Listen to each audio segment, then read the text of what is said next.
You're listening to the ADD Show, featuring Matt McClellan, Juan Bradford, Gio Macias. All right, let's hear what they got to say.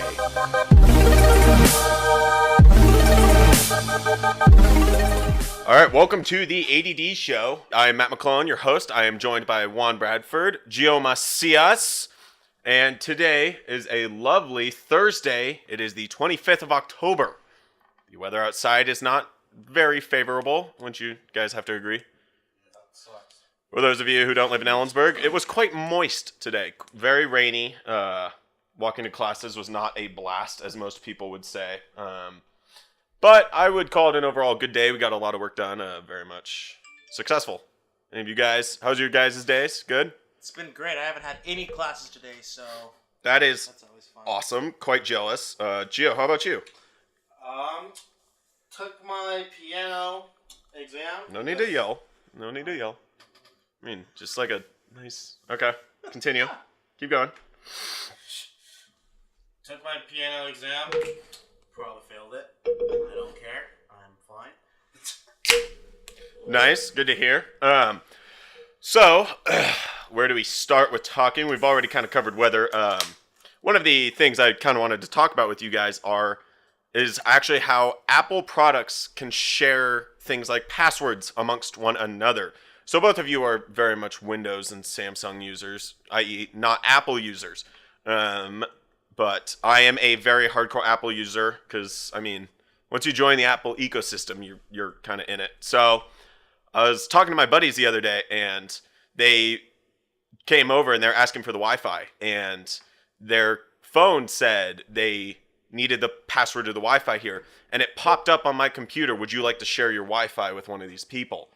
And I don't know how I feel about that. Like, they're in my contacts, so it showed up, but like, just being able to give them something like your Wi-Fi, there's tons of other things. It's called like sharing, or no, I don't remember what Apple specifically calls it, but it's kind of or handoff, where you can go from Apple device to device. Like, I get it if it's your own devices, but if it's someone else's, that's kind of whack. If you think about it, like, Yeah.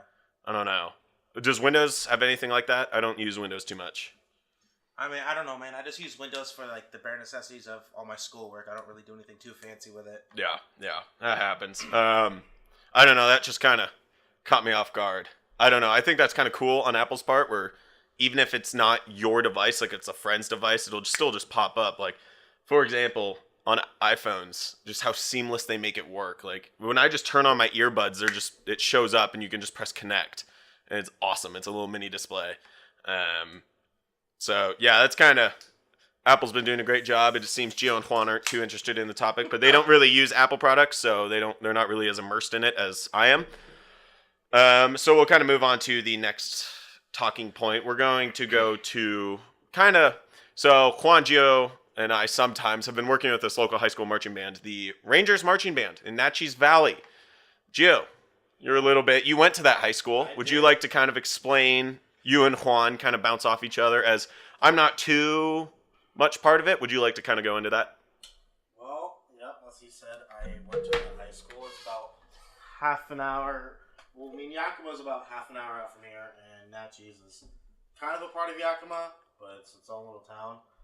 That's about 15 minutes out of Yakima, so it's about a 4 or 5 minute drive from Ellensburg. Where is Yakima in relationship to Ellensburg? It's south if you go down, I-80? 82? Yeah, on last week's podcast, and when I say last week, I mean a few days ago, we did explain where Ellensburg is. It's east of Seattle, and it's past the mountain range. So, Gio, if you could explain a little bit further, like, what did we do? Like, kind of, what affiliation did we have with that high school marching band? Well, they do field shows every year, and they compete with other schools around the state and maybe Oregon. So you could say it's a competitive marching band, yes, kind of? It's a competitive marching band. These last few years have been a little rough, but it's been going. Didn't they make it to championships? Isn't that this weekend? It's not championships. Or what is it? It's just another competition. It's just another competition? Competitions are just a Excellent. day long. That's about it. You go, you do your show, everyone does their show, and near the end of the day, they'll announce the top 12 bands to move on to finals, and then that's when they are placed. Excellent. So I don't want to kind of take all the spotlight. Juan, what do we do since you kind of run it, what do we do when we work teching with the marching band? And kind of explain what teching is. Yeah, definitely. So, like Matt said, I'm kind of the one in charge other than the band director. I work mainly with just their visual program, so their marching technique, all their visual dance choreography and stuff. And this year it was kind of my first time being fully in charge of a program like that. Past few years I've only been helping out a few days at a time. This time it was more or less a full-time thing for a while. But yeah, so we go down there once a week. We have rehearsals on Wednesday nights for 2.5 to 3 hours depending on the week. And we put together a field show. Their show this year is about 8 minutes long total. Excellent. Yeah. It's a smaller group. There's only about 40 kids total, 45. But, Okay. While it's small, the kids, they're really great to teach. I love working down there with them. And they respond really well to anything that all the information that we give them. It's awesome, though, especially because isn't it a club sport? Or not sport, but it's a club activity down there? Or is it actually a physical class that they're taking? So, when I went to school there, my freshman year in 2013 and ended my senior year in 2017. So, back when I went to school, it was a class, but at the same time, we were able to get funding from ASB, but we also did our own funding as well to get even more funds as well. But that's how we were able to go to competitions or go to things for concert band even. And after about three director changes, my freshman year we not lost, but he moved just transitioned. Yeah, he went to a new school. We had a new guy, Jeremy Bennett, was there for 2 years and got a full ride to Wazoo, to Washington State University in Pullman. And so he was like, I can't take up that offer. I don't know who would.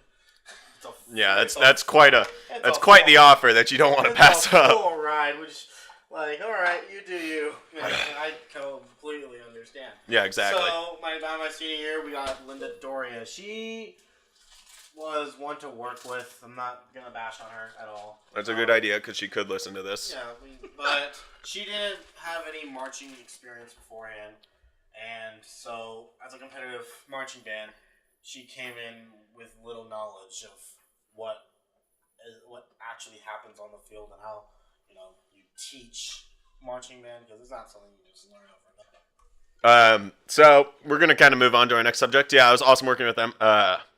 What do we can talk about cars and bikes. So, for those of you who don't know, which is probably most of you, all three of us are avid mechanics, I guess I don't know. Gio and I are both mechanics, and Juan is a very much bike enthusiast. So kind of something I wanted a little bit of icebreaker. What is your guys' favorite car or bike? I'll let Juan, you go first. I'm not entirely sure if I have a favorite. First of all, I watch a lot of moto vlogging videos on YouTube. One of my favorites to watch is Walterific, really great guy. He has videos out every week, and it's really fun to watch. And because of him, I'm kind of biased towards the Kawasaki Ninjas. Ooh, good series, yeah. He actually, in the past couple months, just got a Ninja 650, and he's fully customized that, and so it looks really cool. I myself don't really have my own bike yet, but I'm looking forward to getting my own bike within the next couple months. But yeah, I like Kawasaki. I like Suzuki bikes as well. Okay. So. Gio, you favorite car or bike, depending on. My favorite car is the one I own, my little Honda. Little Honda Accord, 1996. 96. Oh yeah. That's my baby. It's the year I was born. Every old. time I fix something on that damn car, another thing breaks. Well, I mean that's just the life of a mechanic, though. So after, I'm not gonna go into too much detail, but my clutch pedal stopped working because of the stick shift. Like most men drive manuals. So my clutch wasn't going out. It was just that my clutch hydraulics was. Yep. So I went in and I had to change out like a few parts. Which can always be a fun blast. Yeah. So like these parts weren't necessarily difficult to replace. It's just bolt on or Take the old one off, put the new one on, just pull it back on. That's it. Well, let's just say I have very fat hands, and my Honda Accord is very tiny, and so you can assume I can't fit my hands in my car. That's the life of any mechanic, though. I mean, Yes. like, all of three of us are, like, bigger guys, and oh my gosh. I can't tell you how many times my hands have been cut up just working on something. Oh my I gosh. have been bruised by my car just Dude. because of how long I kept my hands. The worst is when you have to, like, if you, like, drop a bolt or socket down into your engine bay and you reach down and you pull your arm out, like, your forearm's all bloody. You just bled all over your You don't engine. even know what just happened. You just It- want to be done. Yeah, You know? you're just like, you go into the job, you're like, oh, it's going to be so much fun. And then you come out of it, you're like, I hate this. Why am I doing this? What is going on? This sucks. Yep. Any mechanics listening totally know exactly what we're talking about. Yeah, even if you look it up and, like, see how long the job on average takes, it's like, oh, half an hour job. That's not true. It's Maybe always better. take the recommended time and add 4 hours. Yeah. Like, for example, with cutting up your hand, I was doing a cold air intake install on my truck. And for those of you who don't know, your car has an intake. It's how it works. It needs oxygen to do the reaction. And then, so all it is you take off your intake and then you put on a tube and a filter. But they use hose clamps. They're like things you use a screw to tighten. Yes. Little did I know, those things are razor freaking sharp. Unreal. Baffling how sharp they are. And it's just, I would always like go in and try and tighten it, and I'd end up cutting up my hand. It was god awful. But yeah, that's just working on cars. It's kind of the day-to-day thing. I guess we're kind of moving on. Favorite cars? Pagani Huayra. I don't know if you guys know what that car looks like. Hang on. I actually have pictures of it for the guys with me. It is a gorgeous car. I'm in love with it. Just look at this thing. Like, oh my gosh. It's, then again, $3.6 million US. Honda will beat it. The Honda. Your Honda Accord makes what? 150 The horsepower? Honda. This is the Honda. Alright? The Honda. So, I don't know. I love that car. Horacio Pagani, the founder of Pagani. It's an Italian company, of course, much like Ferrari. And it's just, it's gorgeous. I'm in love with that car, but, you know, one day when I'm a billionaire, hopefully I'll be able to own one. Because it's quite a chunk of change. It costs a lot of money. Well, it just depends on how rich you are. That's true. aren't. It's all perspective. If you aren't rich, then it's expensive. Yep. Kind of moving on. I don't know if you guys follow any like Formula One or IndyCar or any of that. Do you guys anything? I follow- The racing, NASCAR. Yeah, I'm definitely a NASCAR fan. I've been following that this year, but I like all racing. It's cool. I don't bash on any sport really, so Yeah. racing in general is pretty cool for me. I'm back before he retired. I was a huge Jeff Gordon fan. I just grew up watching him. from Yep. childhood, He's quite a legend. So yeah, there's all these different. There's the American form of racing, which is NASCAR, which is you're given an engine and a chassis, and the teams have to kind of make it faster within certain guidelines. That's kind of the more traditional American racing. And then there's Formula One, which is more or less Italian or European. You're given a car. They're allowed to change aerodynamics. The engines mostly stay the same, but it's really all of any form of racing. It's very much driver to driver.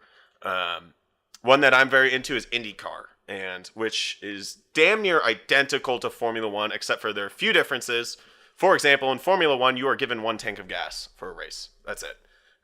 And you have certain limitations you need to work around. Whereas in IndyCar, you're allowed to refill as many times as you want, but the limitations are you're given a certain set of tires. And say, for example, you have soft compound and hard compound. Soft compounds you'll be able to accelerate much faster, but they do not last as long. Hard compound is the exact opposite. They do not accelerate nearly as fast, but they last a lot longer. So it's very much strategy based off the engineers and the driver. And I don't know, I find IndyCar a lot more exciting because not only is it more driver to driver, there's a lot of strategy behind it. Most of the cars are very much the same.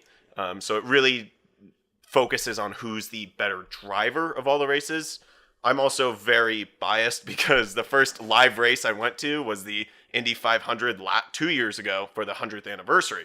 Wow. That was a gift and a half. My uncle, that was my Christmas present, and it was unreal. Also, you don't realize how freaking loud those things are until you see them in person.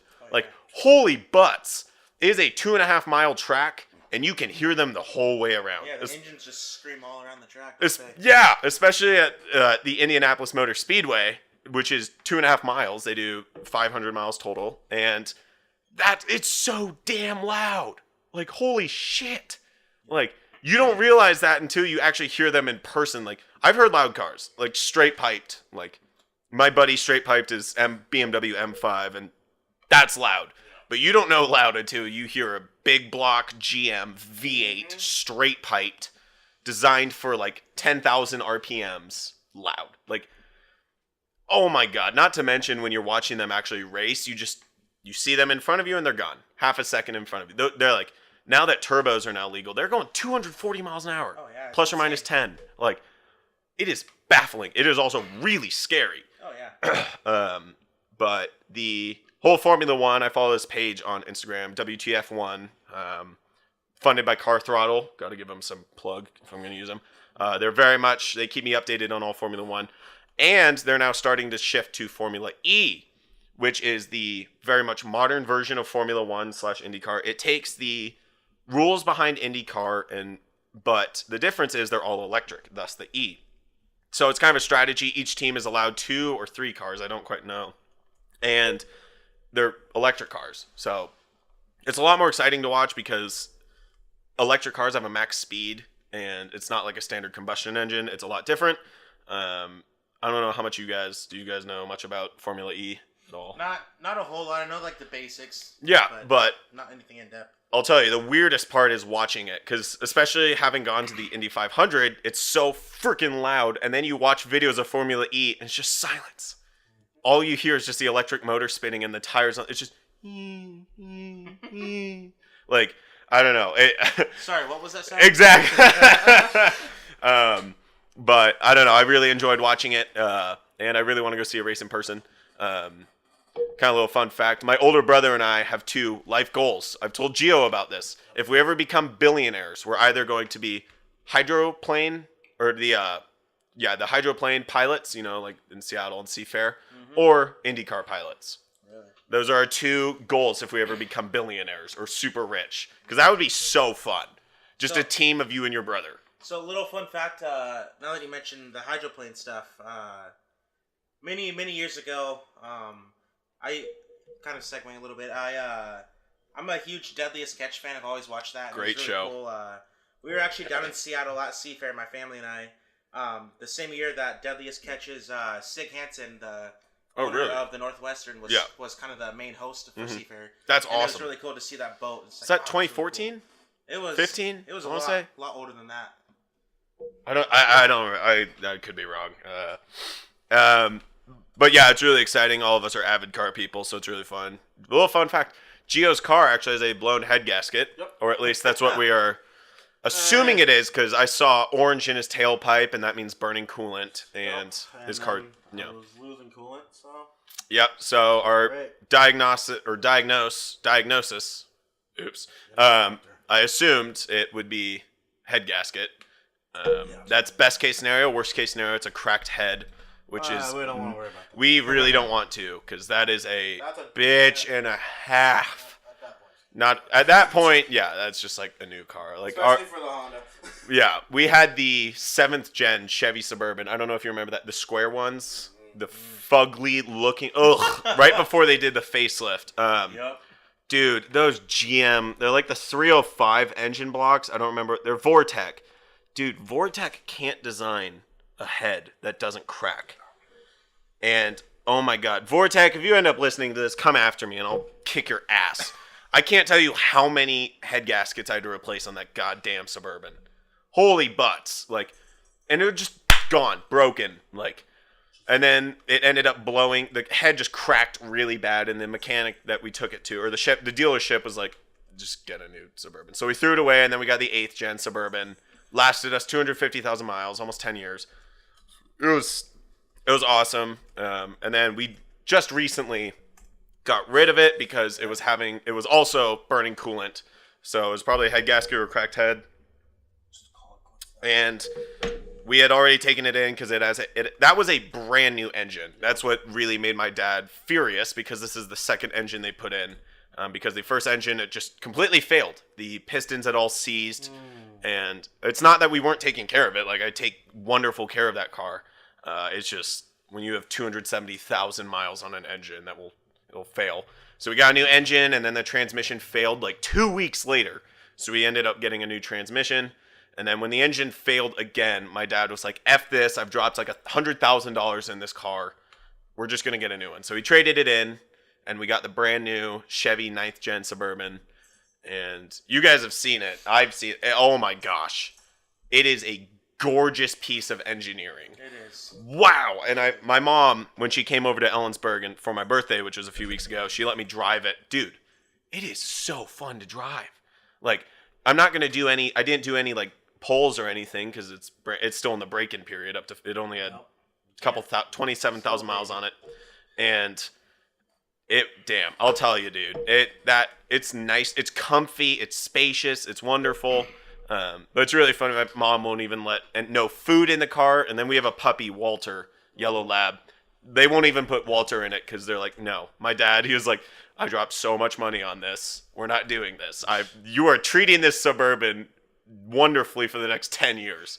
But yeah, it was awesome. My dad wanted to downgrade, but my family, there's 6 of us, and we have a puppy, and it's like, you just gotta. You just can't. You can't. You like, just can't. like, my older brother lives in LA, but even, like, he'll still come back, and we'll do family trips or something. You still need that room, dude. Like, my dad has a Lexus, like, that works for, like, if it were just going to, like, a little event or my grandparents, like, but when you need to move everyone at once, it can be quite difficult. So I don't know. This Sunday, Gio and I are replacing the head gasket in his Honda. If that doesn't fix it, that'll be interesting. Wow. We can just buy that Del Sol. Yeah, the one that those Just make that- down the road won't. God, dude. Okay, so down the road from where we live, there's this. It looks like a 2001. Is it a 2001? It Looks like older. It looks like a 2001. It's a Honda Del Sol. For those of you who don't know, I'd recommend going and Googling it. That is a very rare car here in America, especially left-hand drive ones. It's a mix between a Honda Civic and a Mazda Miata. It's really cool. They're super rare, and there's one down the road that it's just as a huge. It looked like someone T-boned it. Yeah, and it's just sitting there. And it's just sitting there. And I left a note, and I'm like, I would love to buy this because you can make those into really fast race cars. You can buy parts cheap on eBay. Just fuck around with it. And just make, yeah, exactly. Just make it like a supercar. But they just haven't responded. And it's just sitting there. It's like, if you're going to have a unicorn like that, why don't you sell it to someone who will love it and not just, not just leave it in your driveway. Yeah, that'd be a great project for us. It would be a super fun project car. I have a 2009 Lamborghini Gallardo V10 engine sitting in my garage. Did someone say engine swap? Oh, yeah. Dude, we'd go down in history. Yeah. First V10 ever in a Honda Del Sol. Matt last year just wouldn't shut the fuck up about it. Yeah, dude. I built my own 91 Toyota pickup. Most of the engine's 22RE, some 22R and 22RET parts. Yeah, he's stolen parts from my old truck, too. Yeah, Gio's last car Gio crashed his last truck, I had which an was 88 Toyota pickup. I Yep. rolled it like a dumbass. it was the 22R model, and it was destroyed. I was in his driveway and I saw it. I'm like, well, I'm gonna go take parts from it because no way he doesn't need it. So I stole his ECU, which for those of you who don't know, an ECU is the engine control unit. It's kind of the computer that runs the car. Because currently I have a Haltech. It's the Haltech Prime? I don't know. It's a really nice ECU that you can tune from your computer, and it's currently set up for a turbo kind of running. But it would just kind of be nice to have a stock Toyota. But I don't know. I took it from Gio's car, and he's kind of salty about it, which I don't understand. You're never gonna drive it. You're never gonna drive it. You're never gonna drive it again. My car, you just took parts. It's also, you can just buy the ECU on eBay for like $50. Yeah, why didn't you do that? Because you're never gonna use that truck again. Why would I not use it? I don't hear a valid response. So no, yours is a 22R, mine's a 22RE. The ECU is not quite different. You can just solder different parts on it and it'll be fine. It's just a stock computer. So, I don't know. That's kind of cars and stuff. I could go on for hours about cars and projects. Also, funny thing, if you go to my Instagram, not Matt McClellan, scroll down a little bit, you can watch me replacing the lower intake manifold on my truck. Have you ever done that on your Toyota pickup? Didn't you like physically go inside the truck? So, for those of you who don't know, oh my god, I'm still pissed about this. On the 22RE, on Toyota, for some dumb ass engineer decided to have a Allen key bolt in there, which is the stupidest thing I've ever. So it had 9, I think they were 14 millimeter bolts, which makes sense. It's a lower intake manifold, it has coolant running through it and exhaust and intake. Makes sense. Like you would, stock bolts. We took all the bolts out for hours. We were sitting there trying to yank it off, pull it off, break it off.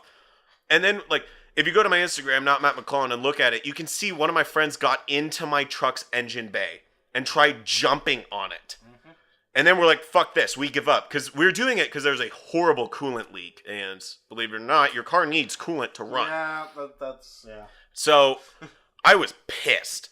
And then we like stopped and took a break, like figured out, is this worth it? Like, do we just try and weld the hole, or like what do we do? Because I had a whole brand new one from Toyota sitting right next to it. Like, I don't want to send it back because I've already taken it out of the package, or I'm going to lose money sending it back. Let's figure this out.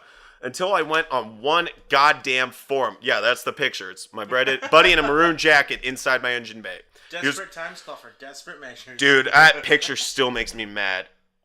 I went on one goddamn forum. Oh my god. There's this tiny little, it's this long, it's about 6 inches long, but it's like 1/8 of an inch thick. Ooh, and it's just hidden up if you look under. But think about, we didn't drop the engine, so we can't look under. If it's under the piston 1 exhaust, and it's right there, and you need an Allen key to loosen it. Yep. Oh my god, I was pissed.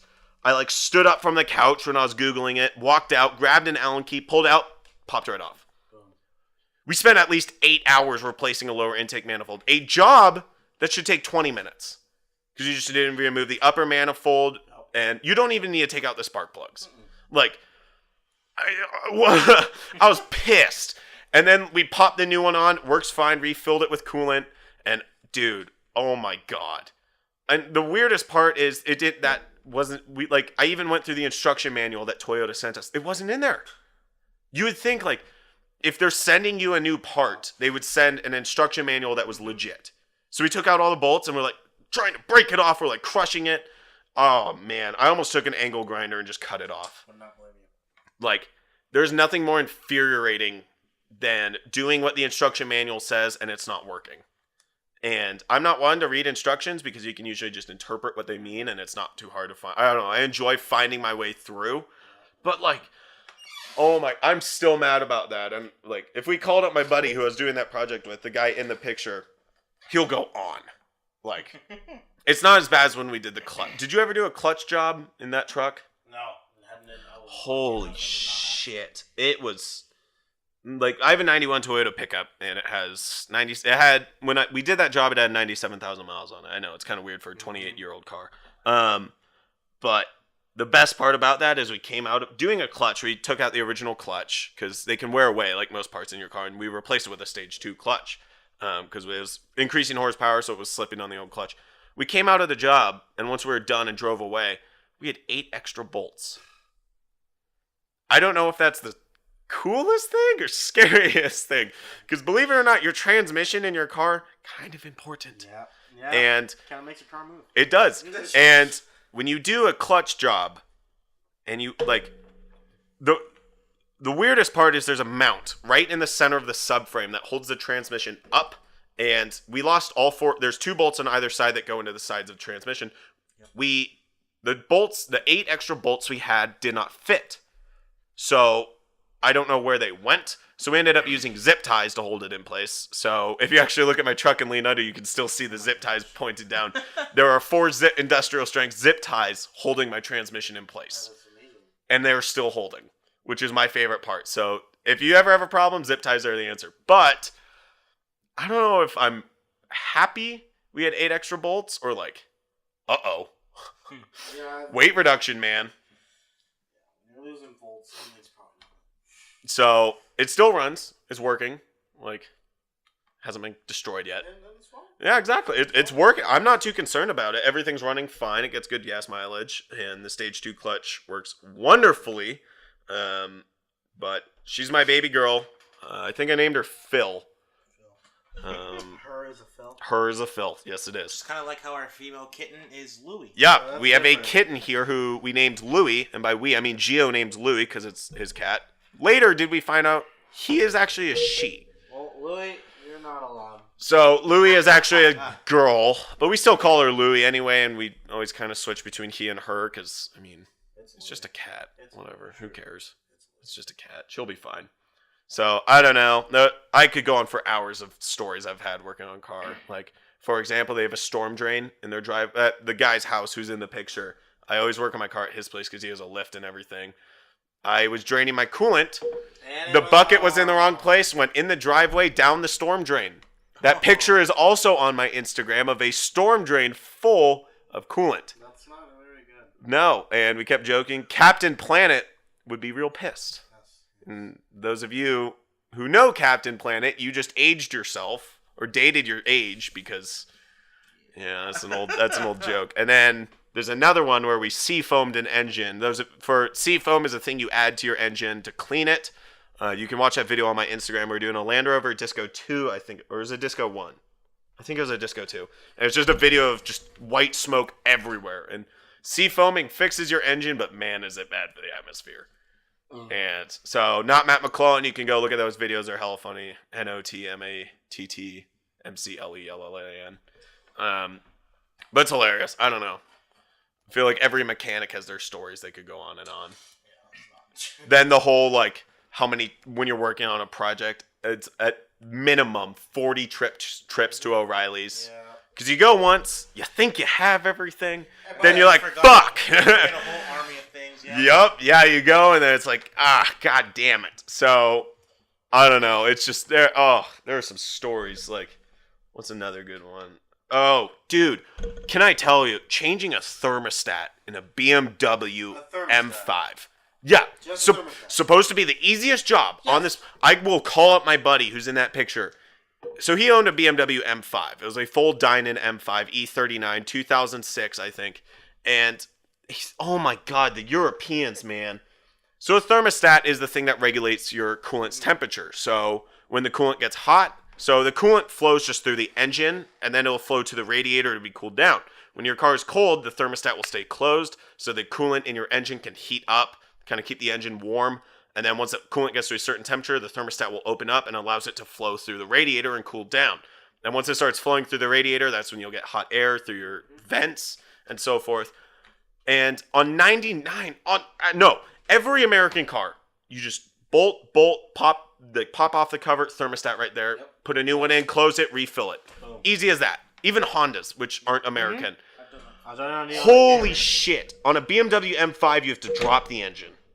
Drop the entire. It's Just in for the a thermostat. like. If you think of the engine as like a spherical or a like 3D cube, it is in the center. So you need to pop it, take off the headers, take off everything, and it's right down there. That is not right. And there's a bolt underneath the cover for it that you can only reach through the bottom if the transmission is not in place. So you have to unbolt the transmission, unbolt the engine mounts, unplug everything, drop the engine. And don't get me wrong, it's a fucking V8. It's a European V8, and he had a supercharger on it. So it's like, that was a multiple day job for a goddamn thermostat. Like, oh my god. Like, on my Toyota pickup, I can do a thermostat in 5 minutes. Yeah, anyone can. Drain the coolant to halfway. Not even halfway, just pull it out of the tube, take it off, let it flow down. Yeah. Take out the thermostat, put it in, 2 bolts, refill it with coolant or water. I let it flow. Yeah. 10 minutes at most. Like, and this is not hyperbole. I'm like straight up like, That's all it takes. Yeah, It is yeah. holy butts. It's it is the infuriating. easiest Oh job my. on your vehicle. And I feel like on a motorcycle, it's even easier. Oh yeah, definitely. Like probably 3-minute job because there's way less coolant, and it's probably just right there. But oh my, dude, and then it's god awful on BMWs and Audis. Because Audis, it's right above the transmission. Or at least my buddy had a 2001.5 B5 S4. And it's right above the transmission, right next to the water pump, which I've never seen before. And, oh, dude, oh my god. It's just, I don't know. It's supposed to be the easiest job, but it's not. It's like changing brakes. You go into it your first time, and you think it's going to be easy, and then you realize it's actually a lot more of a process than what you thought it was. I mean, it's not necessarily hard. It's just like you said, it's a process. You just have to know like what to do. Yeah, exactly. Like with most things, I guess. Precisely. And it shouldn't be as hard as it is. Like, oh my god. Like, it's like working Brembo brakes. Have you ever replaced the brake pads on a Brembo setup? Nope. So Brembos are very nice, like, super powered braking systems. Dude, they're usually 8-piston brakes. So that means there's 8, like, a piston in a brake system is the part that pushes against the brake pad that compresses. 8? Yeah.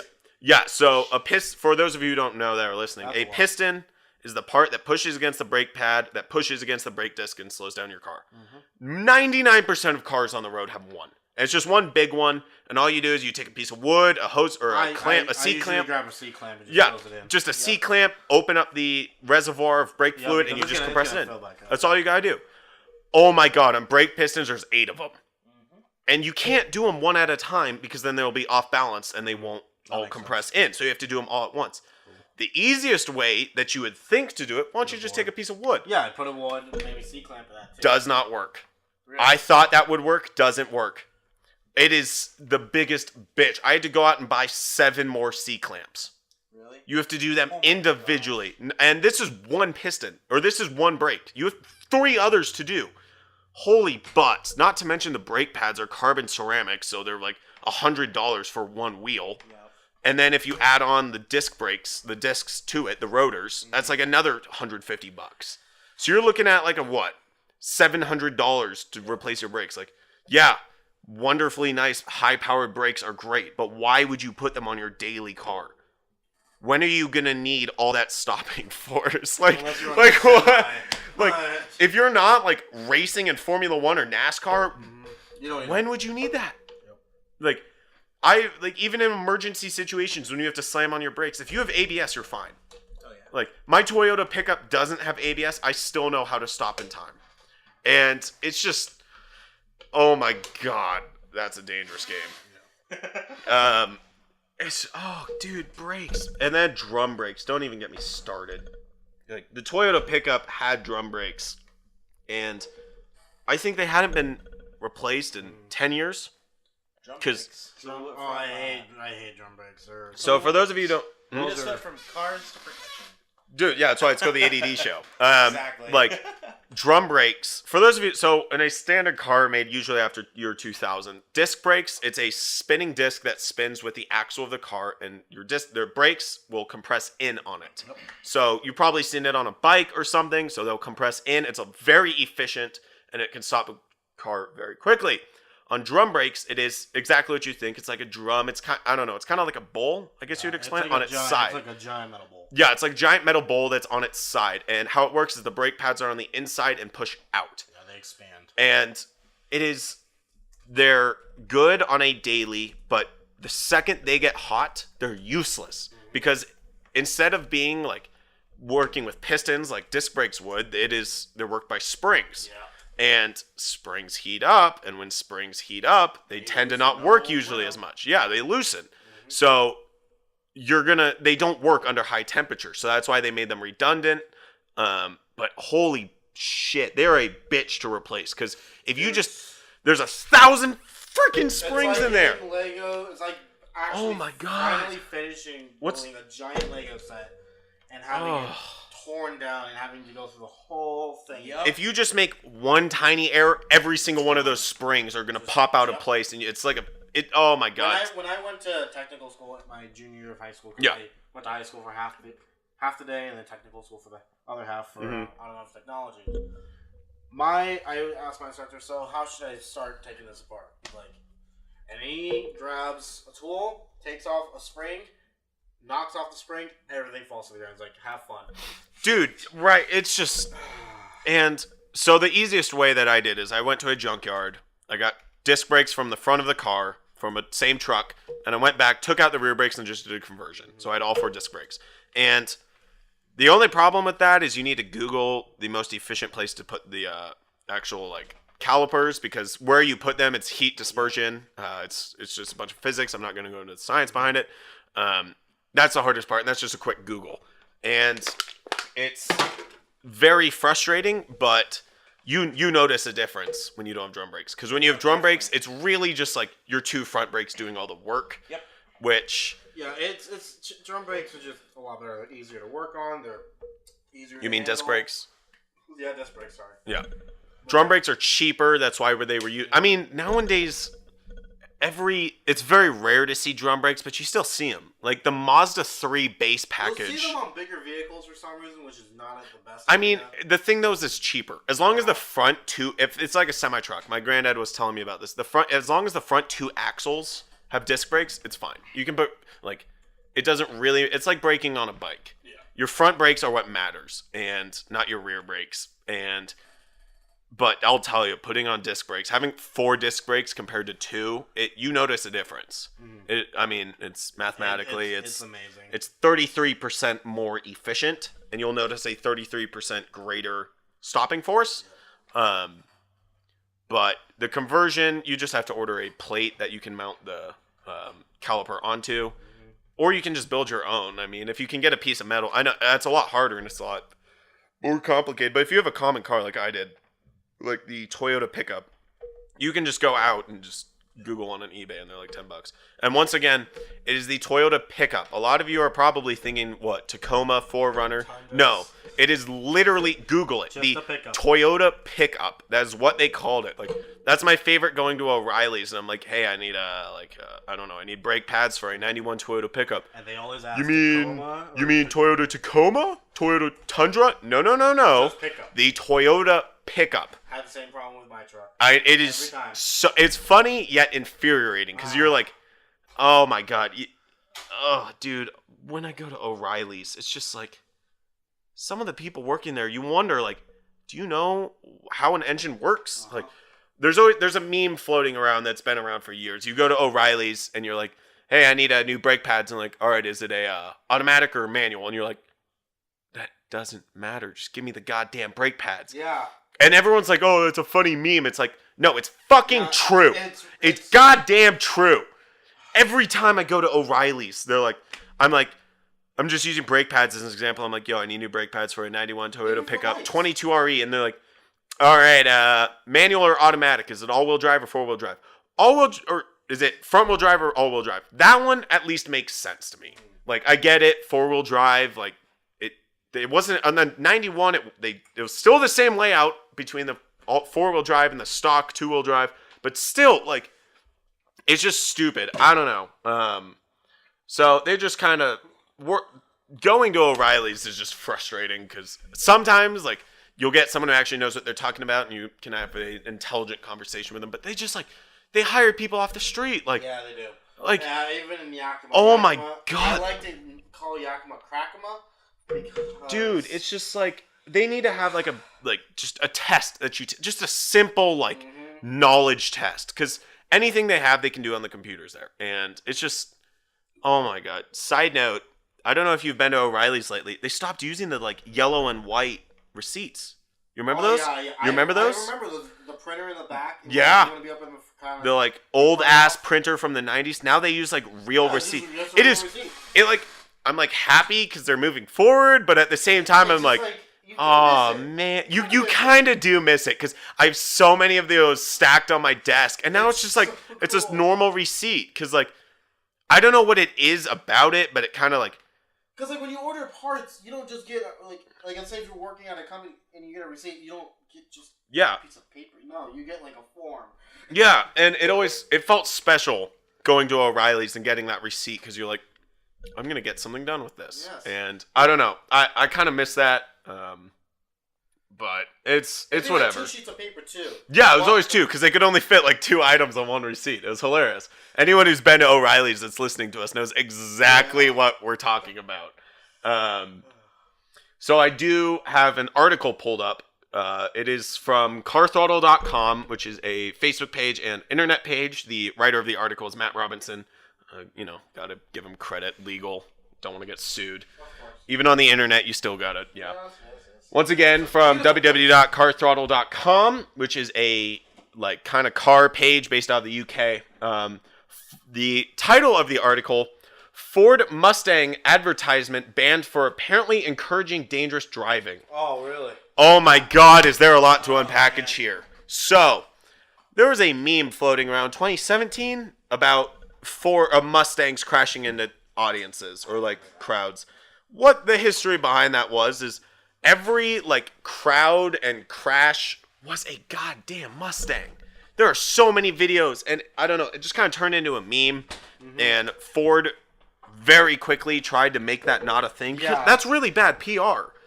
You don't want your company looking like that. Yeah. So it's kind of funny that they did this.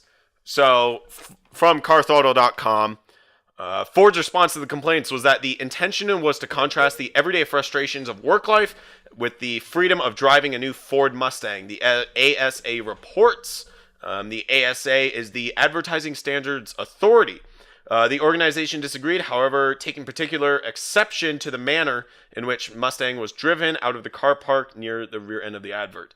You can go to CarThrottle's website, www.carthrottle.com. This is a pinned post, and you can watch the video or the advertisement, or you can just go to YouTube. It's Mustang. Their commercial is named as Don't Go Quietly. But I watched this video, and I don't know, it's just kind of they want to get away from the whole idea that if you're driving a Mustang, you're going to crash. Yeah. Yet, I don't know if you guys have seen the advertisement. It's just all it is just a Mustang driver driving like a dickhead. Yeah. And I don't know if you've driven on a road with a Mustang driver. Holy butts. It's terrible.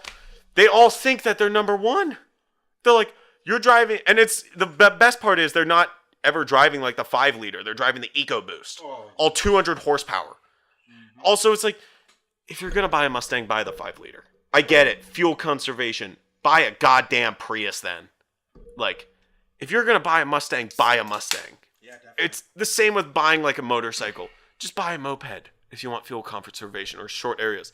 Not a Ducati, but it's just, I don't know. It's fascinating, and it's very frustrating when you look at this, and nowadays people are more or less about fuel consumption rather than power and what the car means. Because if you look at supercars, for example, people always ask, say Ferrari 458. Let's take that as an example. I always read articles on it, and people are oh yeah, I bet it gets 7 miles per gallon. If you're buying a goddamn supercar, you don't give a shit about fuel economy. No. You are driving a V12 or a V8 or a V10. If you can afford a $700,000 car, you don't care about a $60 fill up every other day. Mm-hmm. You don't. If you want fuel economy, buy a Prius. Buy a car that makes you look like a bitch. Or a Honda. Or a 91 Toyota pickup and have a specific tune for economy mode, and you can get 40 miles per gallon. That's what I did. But I always see people complaining, and it's do you have the right to complain? Do you really? I feel that people who own it have the right to complain, and you never see the owners complaining. Because if you can buy a supercar, you can do whatever. So, I don't know. It's just it's infuriating in seeing it like that. But, I don't know. We've kind of been talking about cars for a little while. I kind of want to move on. Yeah. Kind of started ranting there. So, kind of next up on our topic. Yeah, I could go off for hours. Kind of next up, we'll probably talk about drum corps. Juan, would you like to explain what drum corps is? Yeah, so drum corps, the way that I always explain it to people is it's professional world-class marching band minus all the woodwinds. So you have brass line, which is... They do. Yep. True. So it's basically all brass instruments. So trumpets, mellophones, baritones, euphoniums, and tubas, or contras as we call them. They're great. And so it's those instruments plus your field battery, so snares, tenors, or quads, whatever you want to call them, and then your bass drums, and then color guard. And cool thing is, all three of us here, Matt, Gio, and myself, we have all marched drum corps before, all with the Seattle Cascades, based out of Seattle, Washington, obviously. I actually recently aged out this past summer in 2018, and it was definitely super fun. I've actually marched 5 years total of drum corps. My rookie year was back in 2014. Our show was called Turn, kind of about the changing of the seasons, and that was my rookie year, and it was super fun. And I've marched every year since, even though I planned to take a few years off. That obviously didn't happen. And so I've marched 5 years straight, and I recently aged out, which means I'm done with drum corps as far as marching. And it's been a super fun 5 years for me, at least. Gio, what are your marching experiences? I did drum corps as well. My rookie year was back in 2014 as well. But I didn't march with Juan. I didn't march Cascades. I marched a smaller corps called the Colombians. They were based out of the Tri-Cities, Pasco, Kennewick, and Richland. If you don't know where that's at, that's east, or a little bit farther east of Ellensburg. I marched there in 14 and also 15. So, and then took 2 years off. 16, 17 didn't march. Then 18 marched Cascades. I still have 2 more years left, so I don't know if I'm going to be marching yet because it's a very expensive activity. It's about $3,500. I may or may not still owe money to the Cascades. I mean, which makes sense though, because it's very expensive, Yes. and The price keeps increasing every year, basically. Back, I didn't march back in those years, but when it was like $2,500 or so, and now being at $3,500, that's a lot of money. Yeah, it really is. Especially if you're someone who's flying out of state, like if marching the Seattle Cascades, it's not only people who live in Washington or live in Seattle. Mm-hmm. Anyone can do it from anywhere, only up to like 154 members per corps. But like if you're flying, plane tickets aren't cheap. No, they really are not. So I don't know. That's kind of drum corps. You want to elucidate on any of that? No.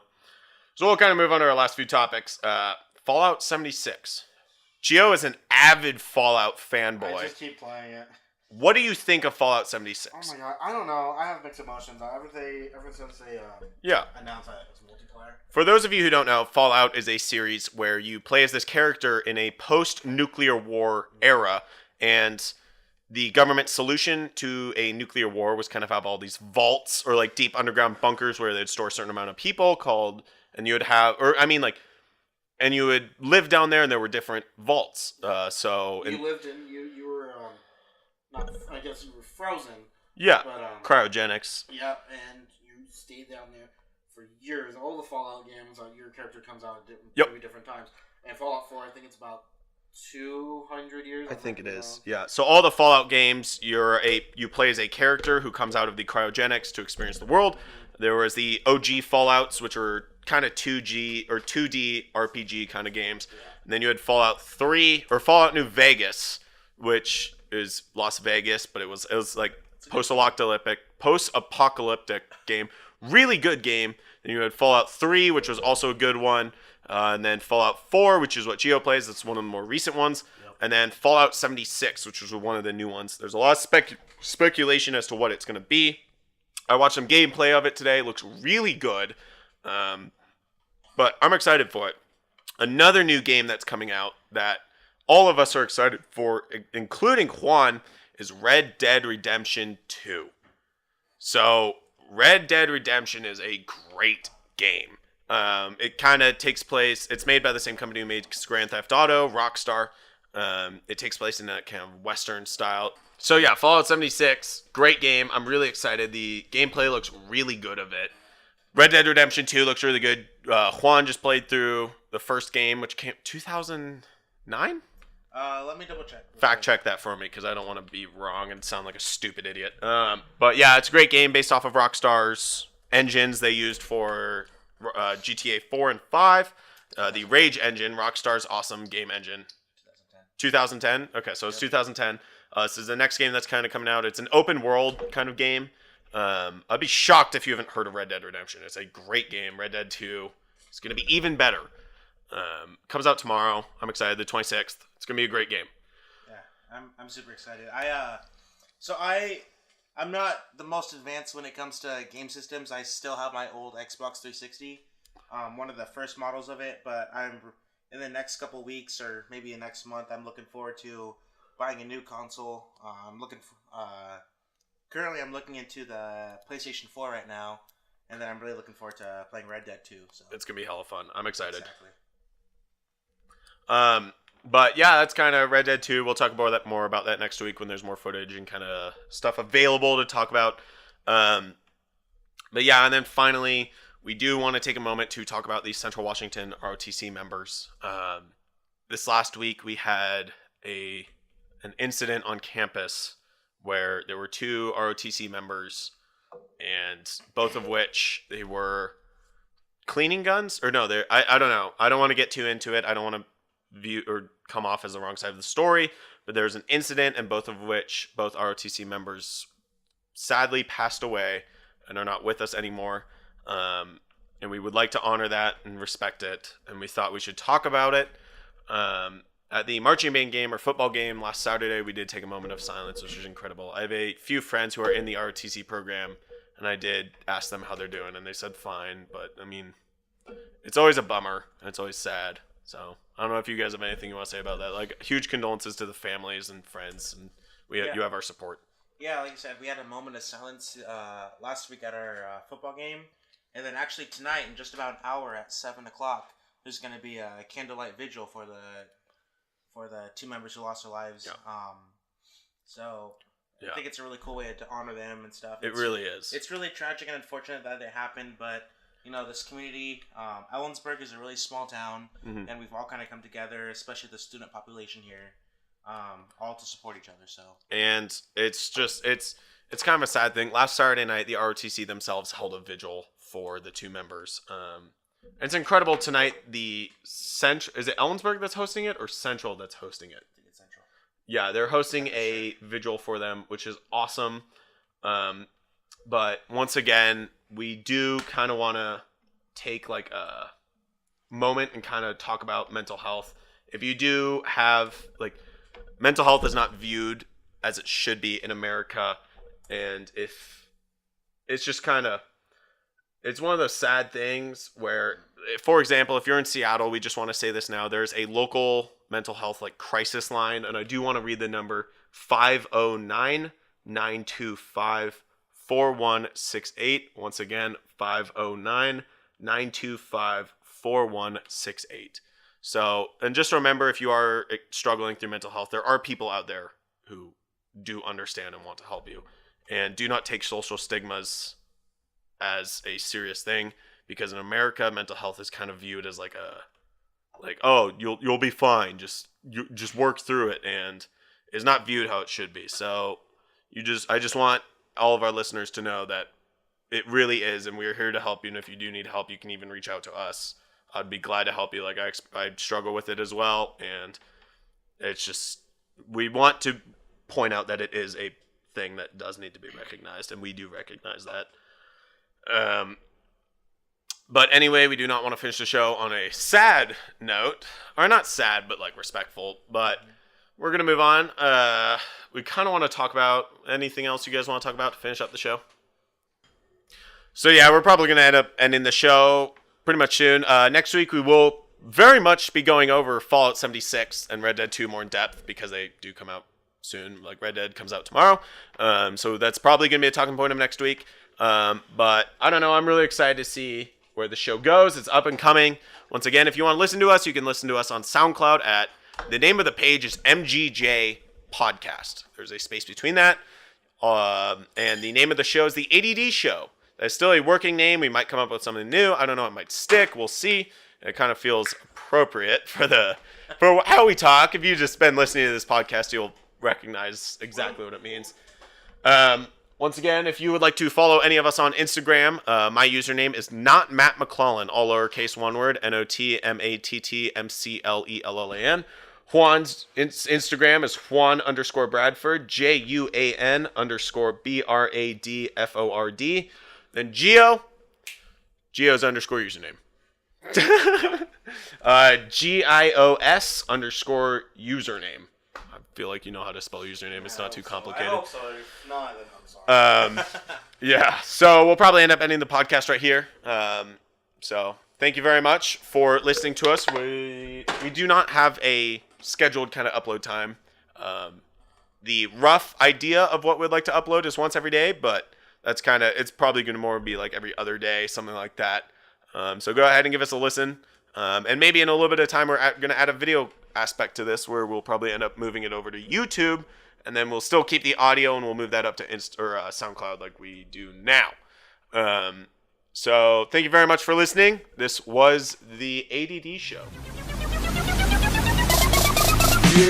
That was the ADD Show with Matt McClellan, Juan Bradford, and Gio Macias. You can follow Matt on Instagram at @NotMattMcClellan. You can follow Juan at Juan_Bradford and Gio at Gios_username. Thank you for listening. Catch you next week.